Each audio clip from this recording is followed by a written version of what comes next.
and welcome to Joby Aviation's third quarter 2025 conference call and webcast. At this time, all participants are in listen-only mode. If anyone should require operator assistance, please press star zero on your telephone keypad. As a reminder, this conference is being recorded. It's now my pleasure to introduce your host, Teresa Thuruthiyil, Head of Investor Relations for Joby Aviation. Teresa, please go ahead. Thank you. Good afternoon and evening, everyone. Thank you for joining us for Joby Aviation's third quarter 2025 financial results conference call. I'm Teresa Thuruthiyil, Joby's Head of Investor Relations. We will begin the discussion with comments from JoBen Bevirt, Founder and Chief Executive Officer, and Rodrigo Brumana, Chief Financial Officer. For the Q&A portion of today's call, we'll also be joined by our Executive Chairman, Paul Sciarra, and Blade CEO, Rob Wiesenthal. Please note that our discussion today will include statements regarding future events and financial performance, as well as statements of belief, expectation, and intent. These forward-looking statements are based on management's current expectations and involve risks and uncertainties that could cause actual results to differ materially from those expressed or implied. For a more detailed discussion of these risks and uncertainties, please refer to our filings with the SEC and the safe harbor disclaimer contained in today's shareholder letter.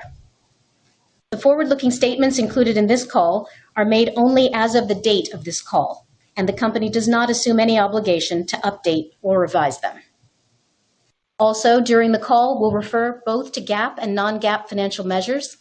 A reconciliation of non-GAAP to GAAP measures is included in our Q3 2025 shareholder letter, which you can find on our Investor Relations website, along with a replay of this call. And with all of that said, I'll now turn the call over to JoBen. Thank you, Teresa, and thank you, everyone, for joining us today as we discuss our third quarter 2025 results. The past few months have been momentous for our team, as well as demonstrating the remarkable potential of our aircraft by flying in front of hundreds of thousands of people here at home and overseas. We've also moved the ball meaningfully down the field on certification, and we've passed one of the most important milestones in Joby's history to date. As we announced this morning, we have now begun power-on testing of the first of several aircraft we will build for TIA, or Type Inspection Authorization. Entering TIA is widely understood as marking the final stage of the certification process and is a very strong indicator of a company's ability to reach type certification. This is the moment when our certification strategy, our intended type design, and our manufacturing processes all converge into one physical asset. Let's take each of these in turn. First, our certification strategy. It might sound simple, but our certification strategy is the result of more than a decade of working alongside the FAA to develop a certification basis, the means of compliance for our aircraft, certification plans, and test plans. These are the documents we've been talking about quarter after quarter in these calls, and they are absolutely required to get to TIA. Second, having a stable design is the result of years of focused engineering and testing, using the same design and putting it through thousands of hours of testing on the ground and in the air. If you continue to make changes to your design, you can't enter TIA with a high degree of confidence that you'll complete it expediently. Finally, on manufacturing processes, this aircraft is one of a series that we are producing under Joby's FAA-approved quality management system. Each of the TIA aircraft, including this one, will be built with FAA-conforming components as required by our FAA-approved test plans.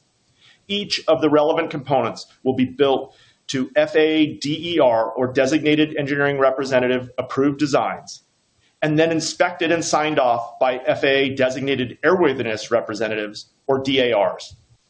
This process adds a lot of overhead to the build processes. It's not fast or easy, but it is what's required to start TIA flight testing.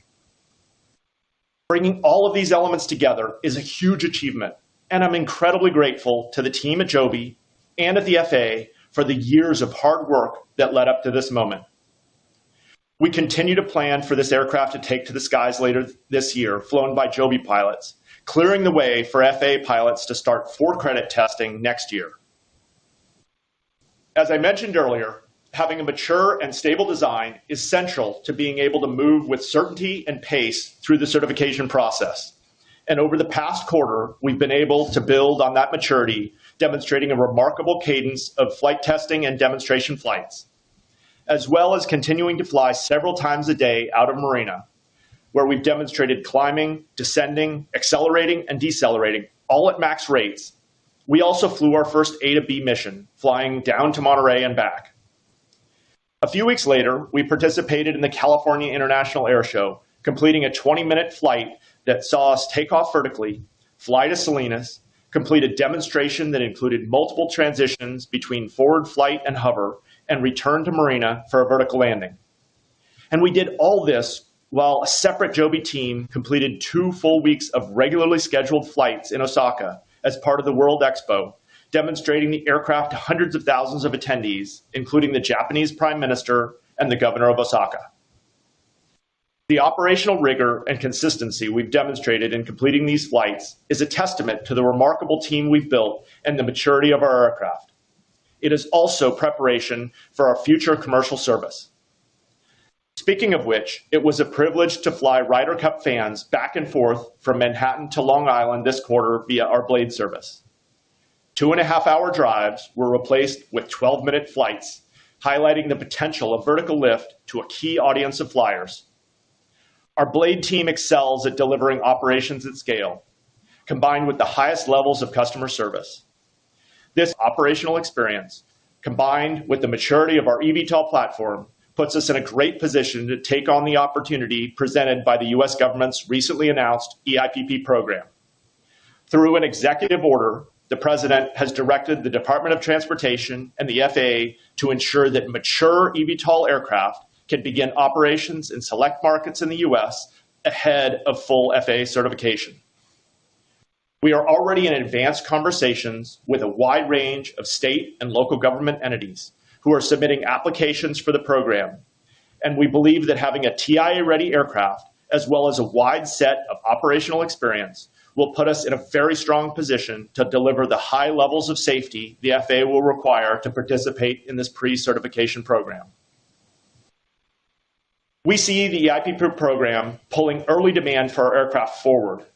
Taken alongside the demand we're also seeing from a range of international early adopters, it's clear we'll need to keep accelerating production if we are to keep up with the incredible demand we're seeing for our product. The level of production we are preparing for has never been seen in the aviation industry, and we're incredibly grateful to be working closely with Toyota as we plan and execute for scale. And we've already produced 15 times more FAA-conforming parts so far this year in Marina than we did in all of 2024. As well as growing in Marina and adding more than 100 manufacturing roles this past quarter, we've now begun production of propeller blades at our Dayton, Ohio facility. This is a great example of our approach to scaling, where we'll perfect manufacturing processes at home in California before scaling them alongside Toyota. Before I hand it over to Rodrigo to talk about our financials, I wanted to touch on my excitement for the future of Joby. Our core focus is, and always has been, the development of our core S4 platform. That's the aircraft you see flying every day. We've put a huge amount of work into designing it from the ground up, and we've built it in a vertically integrated way. As I've said many times before, this vertically integrated approach is our superpower, because now that our platform is mature, we're able to move with incredible pace to adapt it to a wide range of use cases and technologies. Last year, we adapted it to fly with liquid hydrogen, completing a 561-mile flight with water as the only byproduct. I'm confident that hydrogen will play a very significant role in the future of aviation, supporting a wide range of new applications and aircraft types. And the experience we've already built in this field puts Joby at the very forefront of innovation. This year, we announced we would work with L3Harris to develop a turbine electric variant for defense use cases. And I'm pleased to say, just 3 months after that announcement, we're already ground testing this aircraft with the hybrid system in the loop, and flight testing is set to begin imminently. In fact, just yesterday, we had the FAA on site working with us to grant airworthiness for this vehicle. L3Harris has been a great partner on this journey, and we remain on track to demonstrate the full capabilities of this aircraft in the coming quarters and compete for some of the $9 billion the U.S. Department of War has requested for the acquisition of resilient, autonomous, and hybrid aircraft in the FY26 budget. Joby's approach to vertical integration puts us in a unique position to move from concept to demonstration and from demonstration to deployment at a pace that's almost unheard of in today's aerospace industry.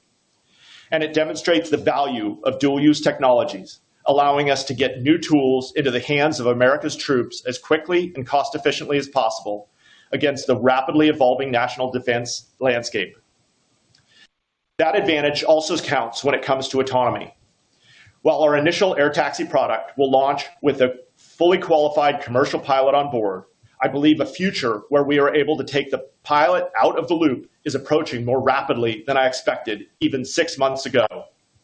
For decades, the principal barrier to commercial autonomy hasn't been technical or regulatory. It's been the way our commercial air traffic control system works. The current system still requires a human being on a radio to speak with another human being to deconflict airspace, file flight plans, and confirm departures and arrivals. The current administration has indicated its intent to invest in modernizing this approach, making much needed investment in the infrastructure that controls our skies and laying the foundation for commercial air autonomy to take off, much like the adoption of autonomous ground vehicles has. At Joby, we're making sure we're ready for that step when it happens. Over the summer, the team we brought on board from X-Wing demonstrated our Superpilot AI technology stack as part of a landmark Department of War exercise over the Pacific Ocean. Using a conventional Cessna 208 aircraft, our team logged more than 7,000 miles of autonomous operations across more than 40 flight hours in and around Hawaii, managed primarily from Andersen Air Force Base in Guam, more than 3,000 miles away. Once again, illustrating our commitment to not just talking about innovation, but demonstrating it. This same technology is set to be supercharged by our recent announcement with NVIDIA. Joby will be the aviation launch partner for NVIDIA's IGX Thor platform, which uses their Blackwell architecture to help ingest extraordinary amounts of data in real time to support an even more performant and safe autonomy stack for our aircraft. Integrating this level of compute will help us maximize the potential of autonomous flight. We'll be able to deliver autonomous mission management that enables the aircraft to determine, request, and follow optimal flight paths while adapting to changes in weather, air traffic control instructions, or unexpected events. It will also support onboard compute processes for high-rate data from radar, LiDAR, and vision sensors, as well as supporting sensor fusion, combining data from a range of sensors to deliver reliable and accurate aircraft state estimation and situational awareness in the most challenging environments. It also establishes a foundation to develop features that enhance operational insight, reliability, and performance, including predictive system health monitoring and digital twin modeling. We'll be deploying Superpilot on the aircraft we're developing with L3Harris, allowing us to deliver to the government the same tech stack they've already seen successfully deployed on conventional planes, but this time on a low-altitude VTOL-capable aircraft. The testing we complete on this defense-focused vehicle will also feed forward into a commercial AI autonomy stack that we plan to have ready and tested just as soon as the commercial air traffic control system is ready for it. The level of technological and regulatory progress we're seeing today is unprecedented, and it is matched by an incredible commitment to aerial innovation at both the state and federal level. We've positioned Joby to make the most of these opportunities, and I've never been more excited about the company and the technologies we're building. Rodrigo, over to you. Thank you, Joe Ben, and good evening, everyone. During the third quarter of 2025, we made several important advancements, further positioning Joby to create durable, long-term value for our shareholders. When we spoke last quarter, I identified 3 areas of focus: implementing a disciplined capital strategy, scaling methodically, and translating our technical and regulatory progress into long-term value. Let's talk about capital strategy first. At Joby, we are shaping a new industry, and bringing an entirely new technology to market. This requires substantial efforts across engineering, regulation, partnerships, infrastructure, and manufacturing. To achieve this, we are strengthening our balance sheet. At the end of the quarter, we had approximately $978 million in cash and short-term investments. In October, we added net proceeds of approximately $576 million, further strengthening our position. This gives us the financial strength to continue to lead the industry and bring new innovations to markets across the globe. Next is scaling. We are investing now to build capacity for global air taxi demand. We are methodically scaling manufacturing, and we are very fortunate to have Toyota with us on that journey. As Joby said, propeller blades are a critical component and the highest part count on our aircraft. We have started to leverage our Ohio facility to begin ramping our production of propeller blades. Ohio has the skilled labor, the supply chain network, and the space to scale our production as we grow. Scaling also means preparing our global operations. Following our acquisition of Blade, we are already running a network of high-frequency routes in New York and Europe, connecting major airports like JFK in prime locations like Nice to Monaco and Manhattan to the Hamptons. These routes are the blueprint for electrified air taxi service, proving the model today so we can transition seamlessly once our aircraft is certified.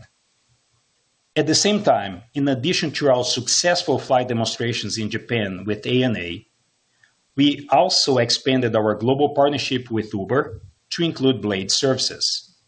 This opens up a powerful opportunity over time to connect thousands of daily Uber users with the experience of vertical lift well ahead of Joby's commercial launch. Meanwhile, in Montreal, we formally accepted our first flight simulator, developed in conjunction with CAE, a global leader in pilot training systems. This fully immersive simulator is a prerequisite for commercial pilot training and marks an important milestone in preparing Joby for scaled operations. These efforts are building the foundation for our global network, beginning with Dubai next year and expanding to new markets around the world, turning our regulatory, commercial, and technical progress into long-term value. Now, I'll present our Q3 financial results in more detail. We ended the third quarter of 2025 with cash in short-term investments totaling $978 million. During the quarter, we raised $101 million through our ATM facility and an additional $33 million from warrants that were exercised. As I said earlier, after the quarter ended, we received net proceeds of $576 million through an equity offering, further increasing our cash reserves. Our Q3 use of cash equivalents, and short-term investments totaled $147 million, $35 million higher than last quarter. That was primarily due to an extra payroll run in Q3 versus Q2, growth in operating expenses, working capital changes, and one-time costs related to our Blade acquisition, which accounted for $6 million. This spending also included about $30 million on property and equipment, up $1 million from last quarter. We remain on track to hit the upper end of our full year 2025 guidance of $500 million to $540 million in use of cash equivalents, and short-term investments, and that includes the impact of our Blade acquisition. On a GAAP basis, we reported a Q3 net loss of $401 million, a $77 million increase from Q2, largely driven by $262 million in non-cash items, of which $229 million was a non-cash charge related to warrants and earn-out revaluation. The remaining non-cash items were related to stock-based compensation, depreciation, and amortization, all within the normal ranges. The large non-cash revaluation charge related to warrants in earn-out shares was due to the increase in our share price, which negatively impacts the calculation and gets updated every single quarter. Revenue for the quarter was $23 million, including $14 million in revenue from Blade from August 29th through September 30th, and $9 million from other revenue, which includes the completion of all required deliverables as part of our Agility Prime defense contract, as well as other engineering services. We do not expect Agility Prime revenue to continue as the work has been completed. Total operating expenses for the quarter, including about 1 month of Blade, were $204 million, up about $36 million from the prior quarter. The increase was largely driven by the inclusion of Blade operating expenses and acquisition-related costs, coupled with higher staffing and program spend to support key milestones, including progress on the final assembly of our first TIA aircraft. Adjusted EBITDA, a non-GAAP metric that we reconcile to our net income in our shareholder letter, was a loss of $133 million in the third quarter. This was just about $1 million higher than the prior quarter, reflecting the revenue booked in Q3, offset by the increase in spending I called out before. Compared to the same period last year, our adjusted EBITDA loss was $12 million higher, driven by the growth in our team to support aircraft design, manufacturing, and certification, along with early commercialization investments. As we look ahead, our focus remains on disciplined execution, advancing certification, scaling production, and preparing for commercial launch. With a robust balance sheet, proven technology, mature program, flying aircraft, and world-class partners, we are operating from a position of strength. We look forward to meeting folks at the Dubai Air Show in 2 weeks, where our aircraft has been cleared by both the General Civil Aviation Authority and the Dubai Civil Aviation Authority to fly full transition every single day. Thank you for your continued support, and operator, please open the call for questions. Certainly. We'll now be conducting a question and answer session. If you'd like to be placed into question queue, please press star 1 on your telephone keypad. A confirmation tone will indicate your line is in the question queue. You may press star 2 if you'd like to move your question from the queue. We ask you please ask one question, one follow-up, then return to the queue. Once again, that's star 1 to be placed in the question queue. Our first question today is coming from Kristine Liwag from Morgan Stanley. Your line is now live. Hey, good afternoon, everyone. I just wanted to follow up on your progress with your international partners. I was wondering, with the early adopters, are you planning to provide commercial service with a Joby aircraft prior to getting FAA certification, or are you waiting for FAA certification to start flying globally? Hey, Kristine, this is Joby. Great to speak to you. I assume you're speaking about Dubai in terms of the international partner.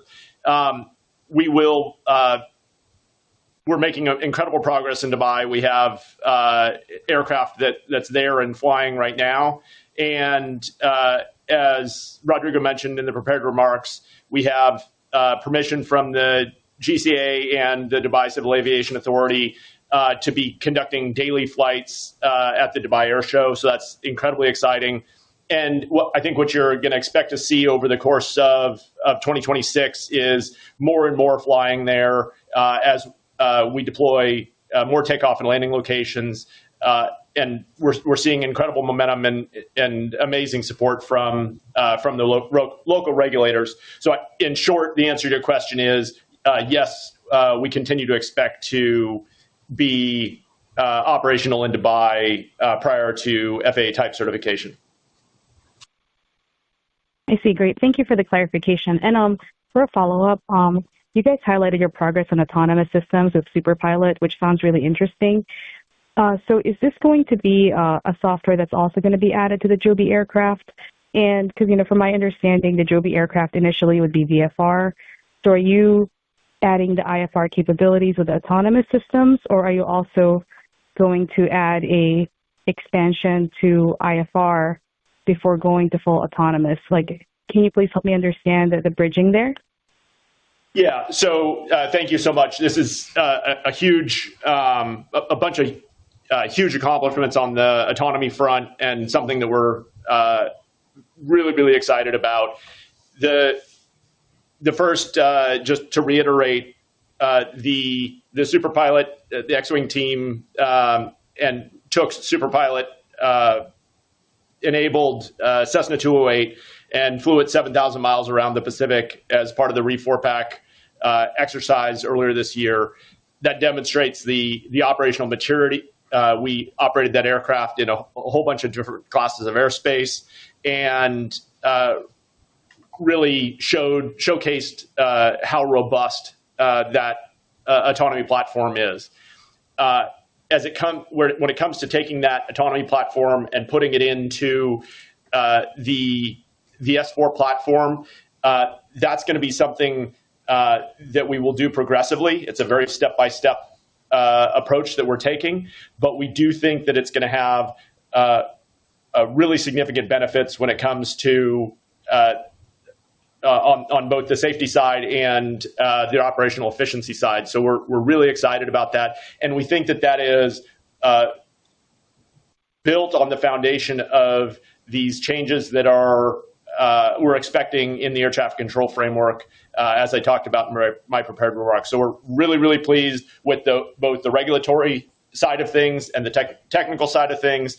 Also thrilled to be working closely with NVIDIA and bringing the phenomenal compute capabilities that they've developed to aviation, and thrilled across all the different dimensions on the autonomy progress. Great. Thank you.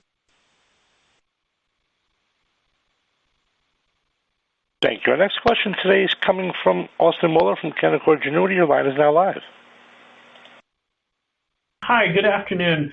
As part of the EIPP, are there any avenues for you to generate revenue in any way in that test phase with those aircraft? And as a second part, could you generate revenue from flying aircraft in a JV partnership overseas during this test phase?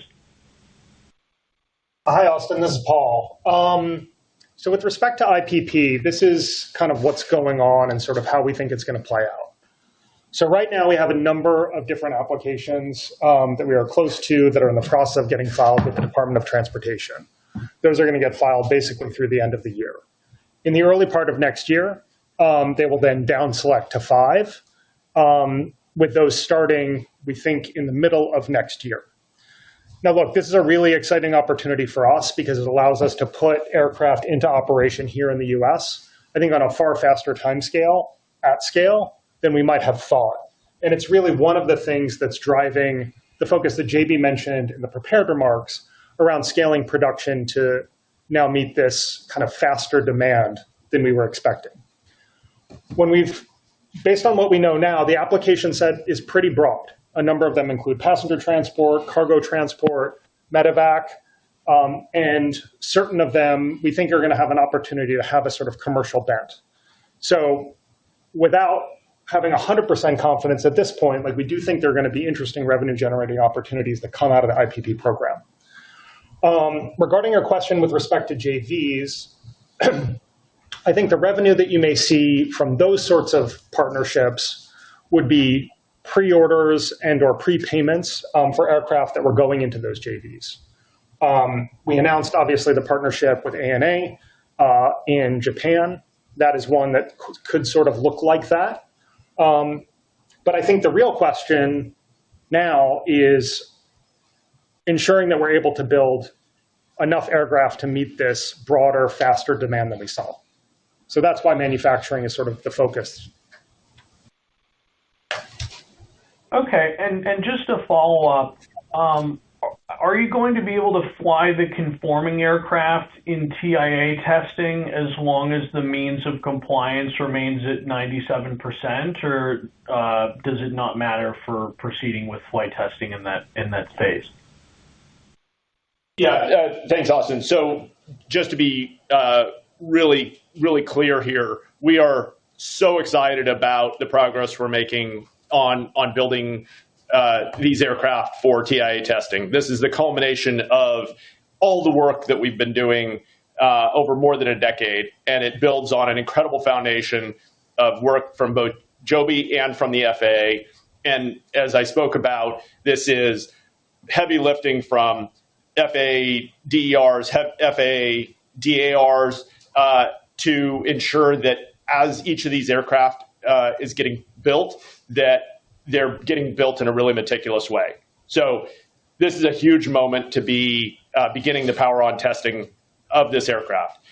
I will also add that we are building a total of 5 aircraft for TIA testing, and all 5 of those are in the production process as we speak. So the momentum we're seeing on manufacturing and scaling manufacturing is really fantastic. The reason this is so important is these are the aircraft that FAA pilots will get in and fly for credit, and those are the final stages of our TC process. Like we're doing the heavy lifting, we're doing the work that's required to get us through TC, and it's happening right now. So just can't tell you how proud I am of the manufacturing team, how proud I am of the certification team, how grateful I am to the FAA and their lean in. They're working shoulder to shoulder with us. They were here yesterday giving us the airworthiness, moving through the airworthiness process on the hybrid aircraft, and they're not getting paid, right? So the commitment, the lean in, the passion from these aviation professionals is just really unprecedented, and we can't say how grateful we are to all of them. Thank you. I'll pass it back there. Thank you. As a reminder, that's star 1 to be placed into question queue. We ask you please ask one question, one follow-up, then return to the queue. Our next question is coming from Andres Shepard from Cantor Fitzgerald. Your line is now live. Hey, everyone. Good afternoon, and congratulations on the quarter, and thanks for taking our questions. Joby, I wanted to maybe go back to the first question just around commercialization. So it sounds like we're still targeting commercialization ahead of FAA certification in the Middle East.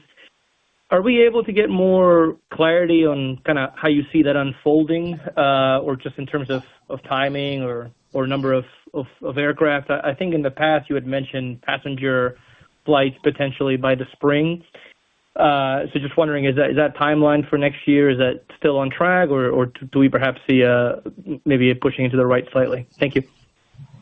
Thank you, Andres. Great to catch up with you. So the progress we're seeing and the momentum, as I mentioned, in Dubai is really fantastic, both with the GCA, with the Dubai Civil Aviation Authority, with the RTA. We've got all the regulators leaned in. Skyports is doing a phenomenal job on moving forward with infrastructure. We have a team there, and we're building out that team, staffing that team, doing the training, and putting all the pieces in place. And I'm really excited and grateful for the progress that we're making day in and day out. In terms of we expect to be ramping that operation through the course of this next year. I think that the real critical bottleneck is going to be, and the demand you asked about is very, very substantial there. The bottleneck is going to be how fast we can ramp manufacturing, as Paul was talking about, to meet that demand. And this is where I'm so proud of the team and the progress we're making on scaling production and scaling it alongside Toyota, whether that's here, in Marina, whether that is the progress we're making in Dayton on blades. And I think this is the real central pillar of the work that we have in front of us is to scale manufacturing as aggressively as we can, and we're making great progress. Got it. Okay. And I guess as maybe a follow-up for Rodrigo, are you able to maybe help us understand, like, how should we think about blades revenues for Q4 and for the, I guess, and throughout next year? I mean, is $22 million in quarterly revenue and 55% gross margin, is that the norm, or what's the best way to think about that for maybe next quarter and throughout next year? Thank you. Andres, thanks for the question. Rodrigo here. We are not providing any guidance specific for next quarter or next year.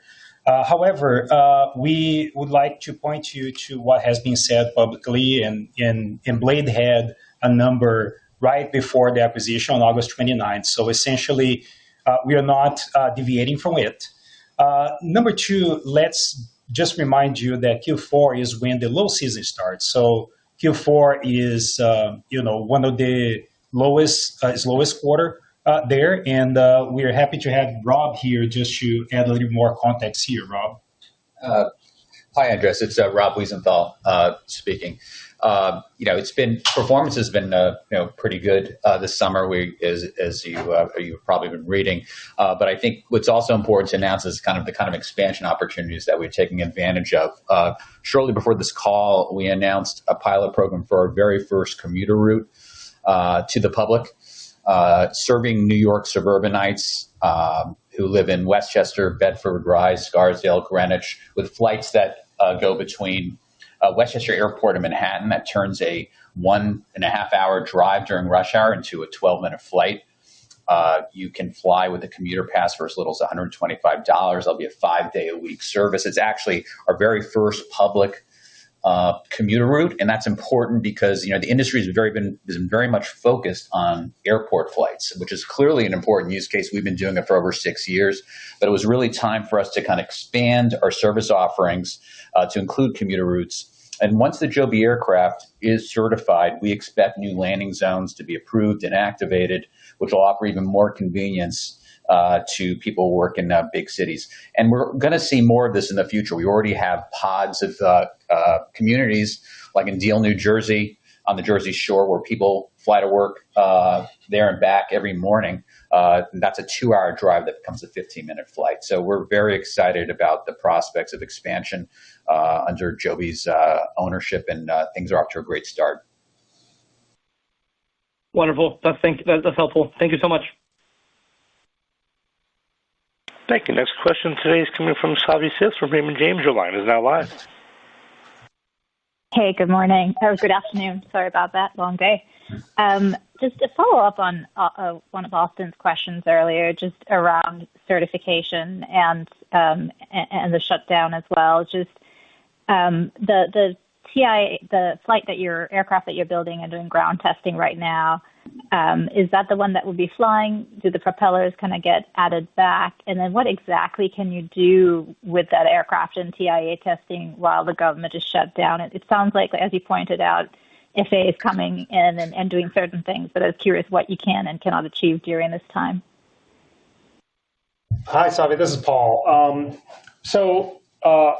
Thus far, we've gotten incredible lean-in from the FAA even during the shutdown. That included, as JB mentioned, I think in the prepared remarks, having their FAA airworthiness folks here on site to do the checkout for the hybrid version of the aircraft. That's actually still ongoing today.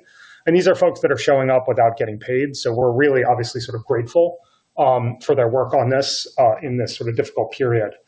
When it comes to the progression of the TIA aircraft, look, we're going to be doing the power on checkout, progressing then to Joby piloted flights, and then moving from there to FAA piloted flight testing for credit on that vehicle. Right now, we don't necessarily anticipate that the FAA flight test pilot portion of that testing is going to be delayed by the shutdown, but this is obviously still a very much evolving process.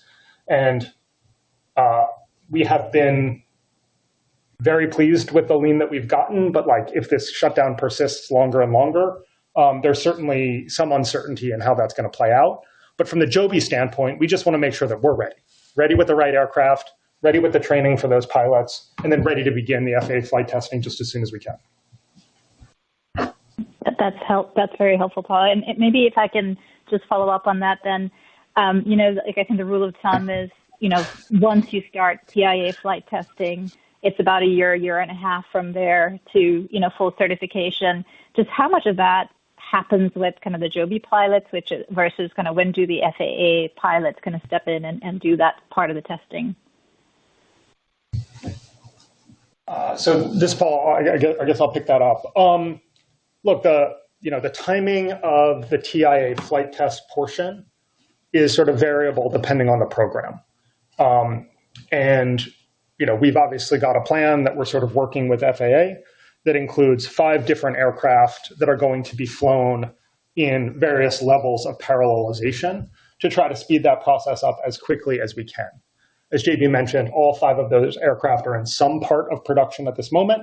And obviously the first one of those is sort of in this power on stage as we get ready for its first flights.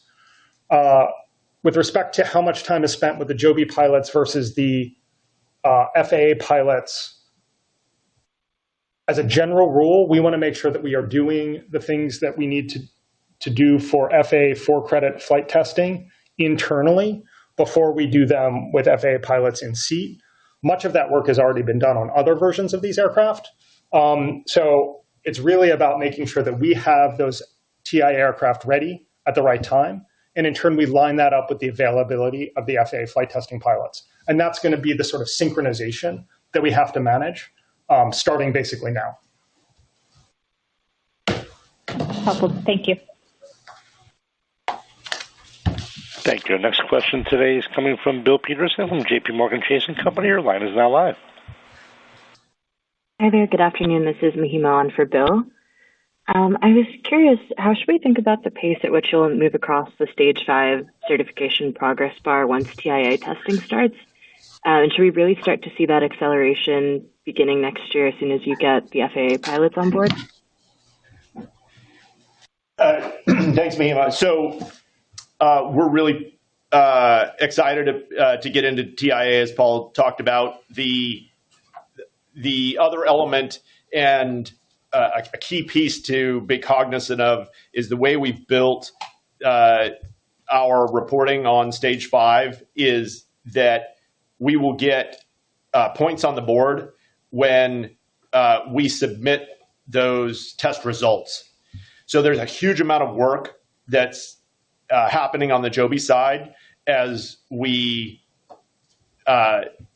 take the approved test plan and we build the part that is going to get tested or the aircraft that's going to get tested, and then we run the testing on it, and then we write the test report. We submit that, and then we get credit on Stage 5. So it may be that a lot of the progress that happens on Stage 5 is when we're very, very close to the finish line. I think the important thing is that in addition to making incredible progress on the manufacturing of the 5 TIA aircraft, the team is also making incredible progress on the manufacturing of the test articles. And those test articles are very challenging from a manufacturing standpoint because each one of them is different from a production part. It has intentional changes that are that we're putting into those parts that have been specified by the FAA DERs. And so this is really fantastic work by the manufacturing team, and we're making incredible progress on it, which puts us in a great position both for the TIA flight test, but also in terms of completing all of the component level testing required to complete Stage 5. That's really helpful context. Thank you for that. Maybe as a follow-up, you started manufacturing propeller blades in Dayton, but are there any other conforming parts you expect to also transition to Dayton in the near term? And then how quickly could you ramp up that capacity you'll need to support certification efforts? Yeah, thank you. So really thrilled with the team in Dayton and the quality of workforce that we've been able to build there and the speed at which we've been able to onboard those folks and have them contributing in a huge way. We're also thrilled with the support that we've received from the state and local government in Dayton. And we see massive opportunities to continue to expand our footprint both in our existing facility and as we look forward in the Dayton region more generally. In addition, and again, following the model that I spoke about where we perfect a process here at our pilot facility in California, and then we're able to scale it alongside our partnership with Toyota, in our partnership with Toyota. I would love to just highlight how vitally important Toyota is and how strong the relationship that we have with Toyota right now. We have never been closer with Toyota. Toyota has never been more leaned in, and we think that they are an unparalleled partner for us as we look to take aviation to a scale that has never been seen before. Great. Thanks so much for answering our questions.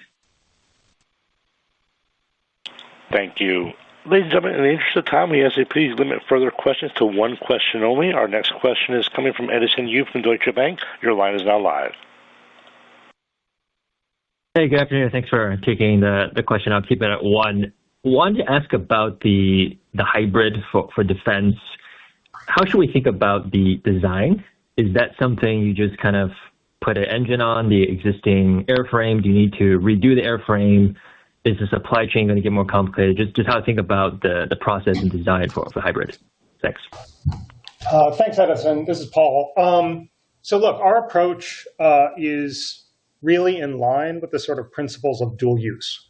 Where possible, we want to take full advantage of the proven airframe that we have developed and tested over the last 5-6 years. And we also want to be able to take advantage of the manufacturing lines that we already have ready to produce those components down the line. So I think the right way to think about that aircraft is a sort of variant of the existing vehicle that is then in turn missionized for different customer use cases. What I think is really exciting, though, is that we've been able to move from concept to soon sort of demonstration of that vehicle at a very rapid pace, basically sort of 3 months from when we announced the L3 partnership to the preparations for flight testing that are happening right now. In turn, we think we're going to be able to move from demonstration to flexible deployment with those customers very quickly because we've got a manufacturing line that we do not have to scale up or retool, where most of the components are essentially the same manufacturing line that we're using for the broader sort of commercial vehicle.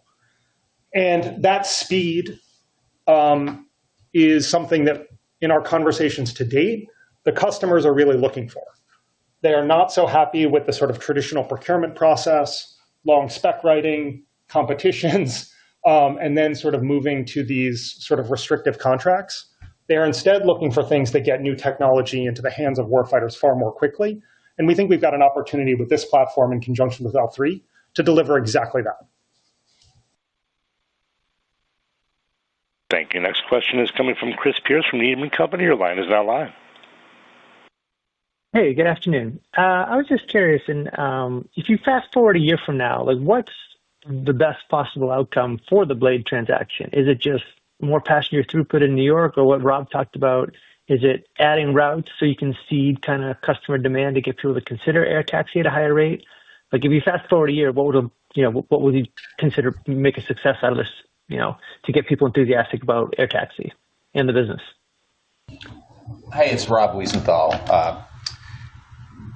I think you have this, if you step back and you look at the thesis of the acquisition, it was to de-risk and accelerate the deployment of the Joby aircraft into commercial service. So we're going to continue working on projects where we can achieve profitable growth. New routes, expansion of existing schedules. We recently expanded our JFK schedule to include another node on the east side and also deepened our Newark efforts. And in Europe, we've been focusing there as well on opportunities. So I think the focus on profitable growth and continue getting more data, acquiring more customers, getting more infrastructure access. And I think that's going to be terrific. That's really going to educate us and help us deploy these aircraft once they're certified, and to do it in a way and at a speed that I don't think the competition can match. It's a real head start versus the competition in every market Joby wants to enter. Thank you. Next question is coming from Amit Dayal from H.C. Wainwright. Your line is now live. Thank you. Good afternoon, everyone. Just, with respect to all the comments on the call today, keeping in mind where we are with manufacturing readiness, and all of the testing going on, what is the earliest we can take advantage of, this EIPP initiative? Is 2027 a reasonable time frame, or could it be potentially earlier than that, where some of these aircrafts get into operation? Hi, Amit. This is Paul. I'll try to pick that up. I'm not sure I totally heard it, so I'm going to sort of repeat what I understood the question to be. So your question was, when do we think we can start first operations under EIPP? And the answer to that is that we now have, with the IPP program, once the down select happens early next year, we've got a date certain for the start of those operations. And that's essentially mid next year. That is a really exciting opportunity, and one that I think Joby is sort of uniquely positioned to take advantage of. Our understanding under IPP is that it's going to require aircraft to be at a high level of maturity. Our understanding is that means it has to be in the TIA process. It's also going to require the operational know-how to put those aircraft into service in the real world. We already have a lot of that from the demo flights that we've done, and we get to really supercharge that with Rob's team at Blade that obviously knows a lot about high-tempo vertical takeoff and landing operations already. But finally, you also need to make sure that we have the aircraft. So part of the focus now around scaling production is to meet this demand that is now higher next year than I think we were initially anticipating. So our focus with both the expansion of the Marina facility, the continued rollout into Dayton, and obviously doing both of those things in close conjunction with Toyota, is to make sure that we really ramp production to meet this opportunity. Because from our perspective, an opportunity to get these aircraft operating in the U.S. as quickly as possible benefits Joby, and it certainly benefits the broader industry. And we think we're in pole position to kind of make that happen. Terrific. This is Teresa again. Thank you, Amit and Kevin, and thanks to all the analysts for your questions today. This quarter, we're doing something a little different. We also invited our broader community to submit questions on X and Reddit. We were thrilled with the volume and the thoughtfulness of the engagement. We've selected a few representative questions to ask and answer now. The first one actually is coming right back to you, Paul. It says, when do you expect to start the integration of autonomous capabilities into S4? Thanks, Teresa. So as JB mentioned in the prepared remarks, the first instantiation on a Joby-developed aircraft of autonomy is very likely to be the hybrid aircraft that I mentioned earlier on in the call. This is one that's obviously focused on defense applications. We think that's a perfect testbed for this stack. One, because it's already been well tested with this customer on conventional aircraft. And two, because there's not the same sort of regulatory rigor around certification for these sorts of platforms. So it's the right place to begin to extend the existing Superpilot capabilities to low altitude VTOL capable, to prove that out as soon as we can and in a wide range of mission sets so that we're ready if and when there is an opportunity to translate that to the commercial side of things to move very, very quickly. So long and short, that's going to be, I think, the first example of how we begin to roll this out on a Joby-developed aircraft. Terrific. Thank you. Another question also coming in from X. How do you see the future product offerings as both Joby and Blade actively scale operations, particularly in Dubai? Sure. Rob, would you like to start with on that one? Sure. Let me take that. Just as we mentioned before, Blade helps to de-risk and accelerate the deployment of Joby aircraft into commercial service. And that includes Dubai.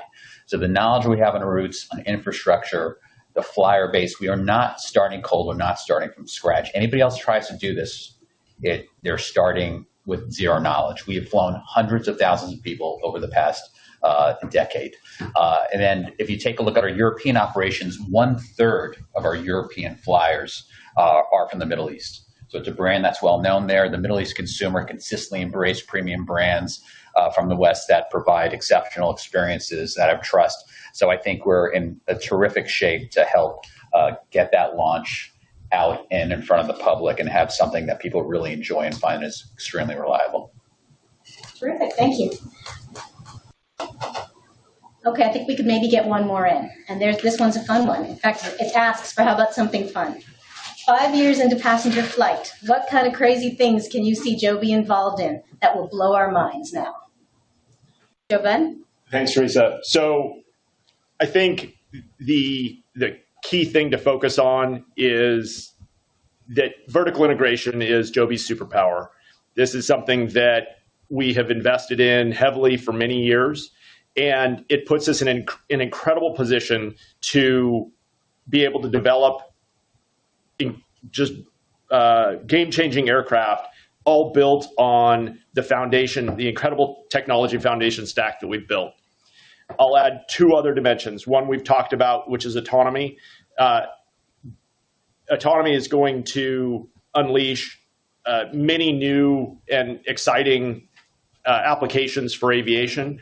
And by leading the world in aviation autonomy, we think we're in a really strong position. The final dimension is hydrogen. Hydrogen, as I think many of you have heard me speak about, it has 3 times the specific energy of jet fuel.